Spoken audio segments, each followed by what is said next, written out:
My name is Irith Bloom, and it's hard for me to pick a favorite animal, but I guess I'll pick the parrot because I love an animal that's intelligent and has a lot of personality. This is Paw Print, an animal rescue community, episode 6.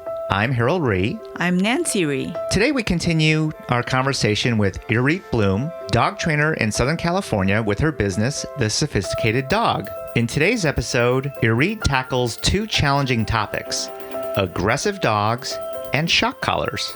If you want to learn more about Irith Bloom and her business, The Sophisticated Dog, as well as have an opportunity to ask Irith some questions, go to our show notes at thisispawprint.com/6. That's the number 6.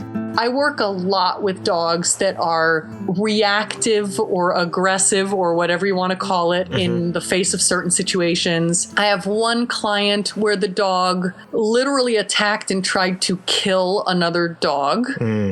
We believe that with her, it's more of a prey-related behavior than an aggressive behavior because she also kills small prey animals on a fairly regular basis in her yard. And so they brought me in because she had just bitten and started to shake this dog. We're very lucky that the dog wasn't actually injured more badly than he was. The owner just yanked the dog away and everyone wound up being okay. But there was a puncture wound. It was a bad situation.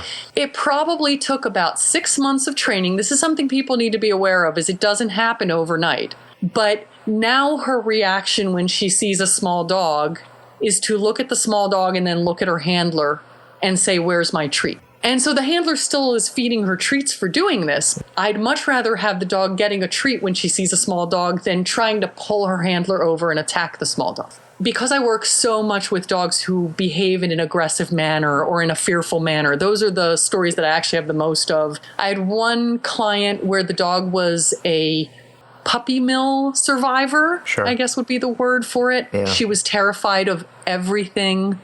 The first time I walked in, she wouldn't even come into the room for the first hour I was there. That is extreme. And by the time we were done with her training, I won't say she was, an outgoing, loves everyone, wants to meet every human being on the street kind of dog, but she was a dog who could go on a walk and have a normal life. And when guests came over, she would warm up to them within sort of, half an hour, and she would be happy with them. It's those transformations that are the ones that make me feel like it's worth the time and effort that I put in, and bluntly that, my human clients put in, because I couldn't do any of it without them. In other words, that dog became a cat. No, I'm just kidding. Yes, that's exactly it. She became a cat. I asked Irith about a situation that Nancy and I run into, and that is people with aggressive dogs who often feel they have to use older methods in order to get their dog's behavior under control. I specifically asked Irith about a situation where after several attempts at positive reinforcement training, this person felt that other methods had to be explored. While not ideal for the owner or the dog, they were running out of options. Sometimes class situations aren't appropriate. There are actually, they call them growly dog classes or reactive rover classes that specialize in dealing with dogs like this. And if you can find a good one, a normal basic training class would not be appropriate for this dog based on just the little you're telling me. Finding a class that's geared to dogs like this in the positive reinforcement community. What you'll get is an opportunity to expose the dog in a controlled fashion to the things that are triggering the undesired behavior under the watchful eye of someone who's going to make sure that everyone in the class is safe. And what they'll tend to do in these reactive rover classes is they'll put up barriers between the dogs. Sometimes it's visual barriers. Sometimes they'll literally have one dog outside. We talk a lot in dog training about threshold. It's not a scientific term the way it's used in the dog training world, but threshold is sort of that point where the dog is still able to think and not just reacting instinctively. That would be sort of a simple way to explain it. You spend a lot of time working the dog just below that threshold where they're going to freak out within this class context. And that's always the goal. So someone who's doing positive reinforcement training and working with aggressive, fearful, whatever behavior. The key is that you work with the dog where the dog can still work with you. The big difference between that sort of methodology and probably the methodology she's getting now is in a more dominance theory sort of class, what you'll tend to get is they set the dog up for failure and then they punish that behavior. So you bring the dog too close to another dog so that he flies off the handle and starts barking, and then you punish the barking. There's more than one way to achieve a behavior goal. I certainly, it sounds like your friend really tried very hard to find another way. And I'm, and if this is working, then that's great. The thing that always concerns me in these situations is sometimes I wind up seeing these dogs a year or two down the line when the behavior has suddenly reemerged and is worse than it was before. But you know what? Some dogs, the other methods will work for them. And every animal is an individual. So would I recommend using dominance theory with a case like that? No, I would not. But I can't say that it will never work. There are cases where it will work. Are there ever dogs who are either so aggressive, maybe even on the point of violence? Are there some dogs that are just past the point of no return? I would say about once every year or two, I am somehow involved with a case. It's not always that I'm actually training the dog. Sometimes it's that a rescue calls me up and wants an evaluation. Sometimes it's that people are calling me to say my dog just did this awful thing and what do you recommend? And there are situations where I think there are very few dogs who are past the point of no return, but I do think there are some dogs who in an ordinary household are past the point of no return. So if you could find a professional trainer to take the dog in and work with the dog and manage the dog 24 hours a day, 7 days a week, and just work through the issue with the dog with the awareness that they might never be able to get to the point where the dog can be loose around other dogs or off leash in the presence of people or whatever it happens to be. Maybe the dog has to wear a muzzle for the rest of his life. There is someone who can help that dog. But a lot of times it's not the household or the environment that the dog is in now. And especially in cases where a dog has either killed another dog or seriously injured or killed a human, then you have to start saying, where's the balance? The benefit to society and the benefit to the dog. And the dog is clearly unhappy or he wouldn't be doing these things.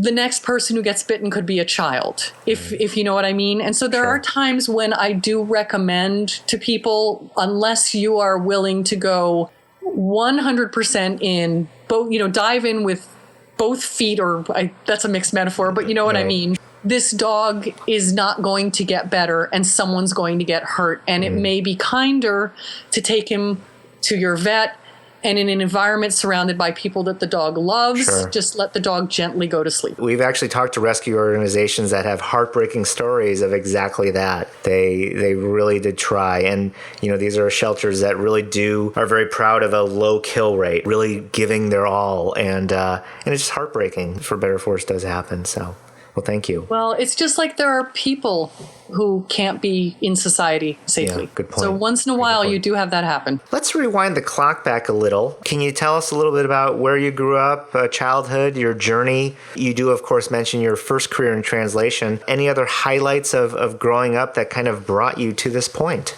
I was born in a foreign country. I was actually born in Israel, which is why my first name is so unusual.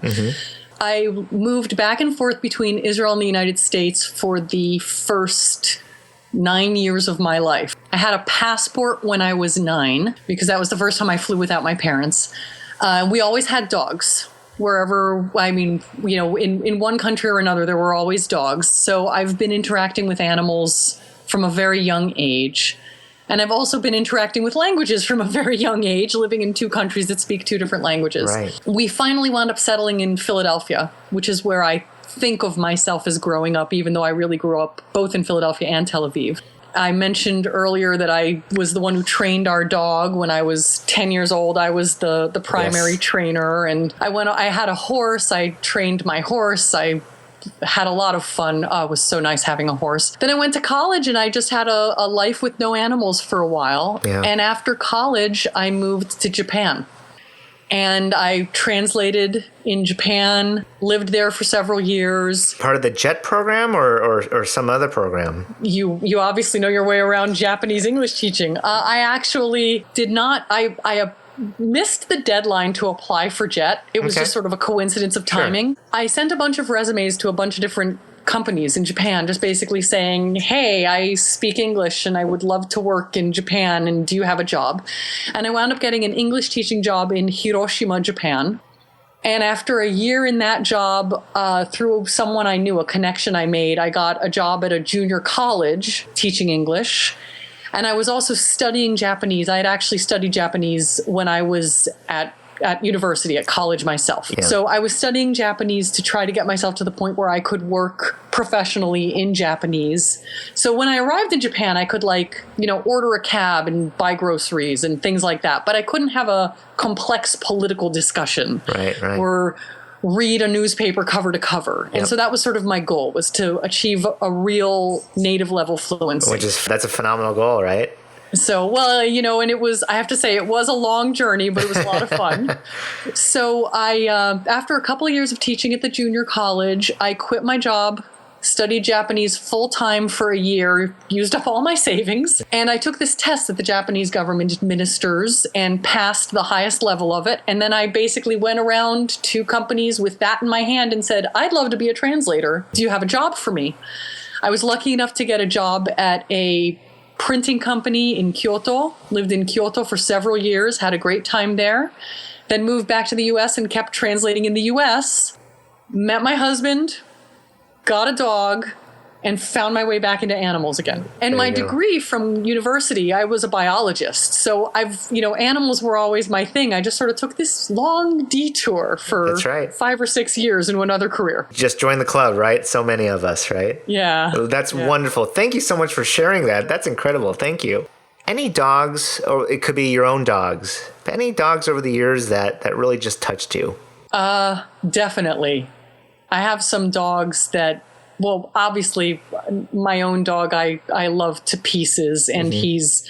Yeah, what's his name? His name is Franklin, and he's a really wonderful, wonderful animal. He's got a lot of empathy. He's a herding dog, so if I'm upset, he's upset, which is not always a good thing. If I'm yelling at my computer, he takes it personally. Right. He's very well behaved, sort of by necessity, and because I do in my daily life think about what it is I'm teaching him. So obviously he's one who's very, very near and dear to my heart. I have a client dog that when I started working with him, the home he lived in had an invisible fence.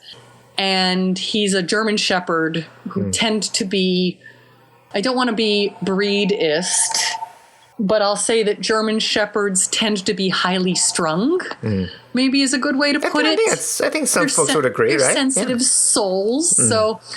So he was afraid of everything. If you flapped a piece of paper at him, he ran across the yard. If you opened an umbrella, he wouldn't come back for 5 minutes. And it all kind of came back to this fence because he had learned that all kinds of random things would make him have a shock. And he hadn't quite figured out the association between it's the place and the shock. It was more something happens and I get shocked. So it took me a little bit of time to get the shock collar taken off of this dog, but I did. For the dog to get used to it, or for the owner to get used to it? For the owner to get to the point where, because the owner kept saying, oh, but it's the invisible fence and he's used to it and this and that and the other thing. And I kept saying, if you want to deal with this dog's fears, we can't have this major punishing shock hovering around in the environment 24 hours a day. He's terrified of everything in the yard because he knows that he might get shocked in the yard. So it took me a couple of months to convince the owner to take the collar off. And then after she took the collar off, it took about, seriously, 8 months of major remedial work to get this dog to the point where he was not afraid of certain locations in the yard. He had this thing where he was afraid of the the vent fan in the kitchen. So he wouldn't go into the kitchen if people were cooking because the fan might be on. So we worked on that. He was afraid of the fireplace because it made funny noises. So we worked on that. We spent all this time very slowly teaching him to relax and settle, and that every little thing wasn't going to hurt him. And by the time I had been working with him for somewhere between 10 months and a year, he was a different dog. He was much happier. He was less skittish. He wasn't 100% better, but he was 90% better. And he and I had formed this very strong bond because this was one of the cases where the owner is a very busy person and had me doing a lot of the training. So he's almost like my dog. You know, I think of him as being sort of like a foster dog might be, you know. He's my little nephew dog or That's something. right. He's part of your posse now. He's totally part of my posse, and he makes me smile. And I still see him. The owner has been wonderful about letting me continue to have a relationship with him, even though now we're no longer formally training anything. Sure. I go and I play with him and I take him on walks. It's not really training. It's really wonderful. So he's very special to me. I have another dog where I've been training him since he was 3 months old, and he's now about a year old. So I've watched him grow up. I have my information in some veterinary offices, and their veterinarian said, "Oh, you want puppy training?" and recommended me. Oh, great. And it's been this one. And they don't want to go to a class. They want in-home training. They're very happy to have someone come in and work with their dog on a regular basis. And it's just been a joy watching him go from, this sharky little puppy who thought biting hands was the most exciting thing in the world to a dog who comes up and licks you and is mostly able to control his exuberance. He's a retriever, so he's still got a lot of exuberance. Absolutely. But he's quite a doll. It's not just a job, but it's a passion, right? That's right. Yeah. Tell us a little bit about how to find you, how to find Irith Bloom, how to find the sophisticated dog, social media, online. What's the best way? On Twitter, it is at THESOPHDOG. That's right. At the soft dog. That's right. And actually, it looks like on Facebook, it's The Sophisticated Dog. So I'm glad I looked it up. Okay. So Facebook.com/The Sophisticated Dog, Twitter at The Soft Dog. And you can find me, my website is www.thesophisticatedDog.com. I'm not on Instagram, although everyone keeps telling me I should be, so maybe that'll develop soon. We'll see what happens. If you have like a clone, your clone will be the Instagram person, right? I think maybe I need 2 or 3 clones actually at this point. Exactly. So, yeah. And all my contact information is on my website. That's always, and the contact form on my website is the fastest way to reach me. What does 2016 look like for Irith Bloom and the Sophisticated Dog? I'm going to be speaking at the Clicker Expo conference in a couple of weeks, so I'll be leaving my clients behind briefly to go and speak in Reno, Nevada. Nice. Should be fun. And then in March, I'm heading to Japan to do 5 days. They're actually scattered across a couple of weekends, 5 days of seminars. Oh, great. So that should be really fun. And in between, February is a seminar in Los Angeles that I'm attending that someone else is speaking at. And then in April, there's the IAABC conference. And in October, I have another conference, and probably November, another conference. I do a lot of continuing education. Okay. I like to go out there and hear what other people have to offer and expand my horizons as much as possible. So a couple of conferences I'll be speaking at, a couple of conferences I'll be attending to learn. So that's a lot of what I'll be doing. I'm going to be continuing to teach classes, teach clients, just try to spread the word and get more people to the point where they and their pets can cohabitate successfully. Love it. Do you have a special topic that you specialize in? The topics vary, actually. So Clicker Expo this year, I'm going to be talking about barking. I'm going to be talking about leave it and drop it. And I'm actually going to be talking about puppy biting, speaking of that retriever puppy. There you go. In March, I'm going to be talking about the power of choice. I'm going to be talking about dealing with reactive behavior on leash. It's so many topics, I'm going to forget some of them, I'm sure.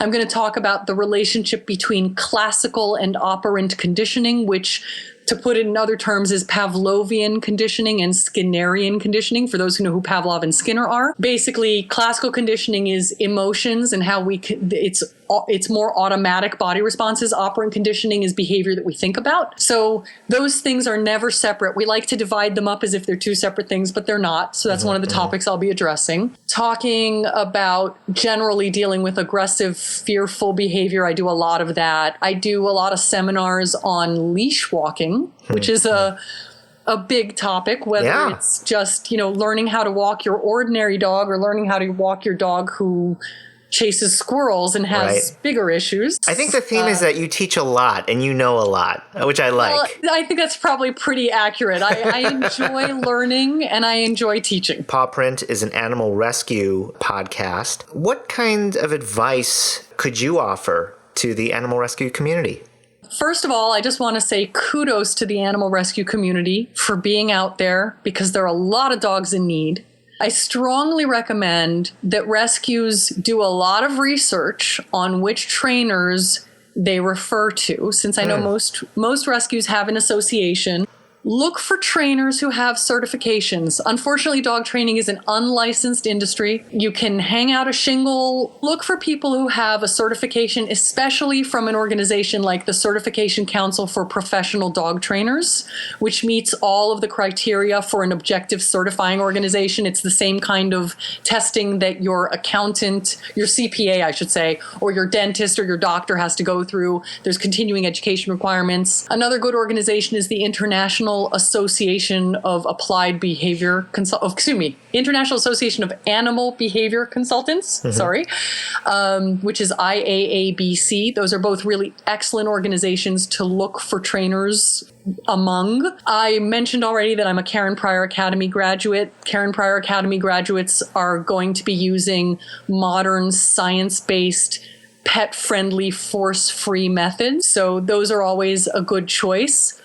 Now, not all of them are behavior experts. Some of them are, training in, more ordinary things like agility or obedience. So obviously you want to look into what that person's strengths and weaknesses are. But take the time to look into the trainer, make sure that they're certified, maybe call up some of their former clients, see how the dogs are doing now, 6 months out, a year out. Great point. That would be my strongest recommendation, is find a partner that you can really trust and then start referring to that partner. And then hopefully a lot fewer dogs will come bouncing back to you. Anything else that you'd like to share that we haven't covered so far? Boy, I feel like we've covered a lot. I'm just going to say, here's what I'll say. I think what all of us should be striving for is to have better relationships with every animal we interact with, whether it's a human animal or a canine animal or a feline animal, whatever it is. If we can have relationships that are based on mutual trust and respect and kindness, the whole world will be a better place. Thanks to Irith Bloom for sharing her story and for 2 episodes worth of excellent advice and heartwarming stories. If you want to learn more about Irith, go to our show notes at thisispawprint.com/6. We'll also be taking your questions for future episodes with Irith. You can email them to us at thisispawprint@gmail.com, or you can go to our website, look for the Speak Pipe button on our website, and record a message from your computer. You can also record the message from your mobile phone with the Speak Pipe app. If you want to find me or Nancy on social media, go to Facebook, Twitter, or Instagram, and look for This Is Paw Print. We want to say thank you to our listeners out there for your support and your encouragement. Well, have a great day, everyone. See you next time on Paw Print. Paw Print is a production of EVER Education. You can't handle the truth! Woohoo!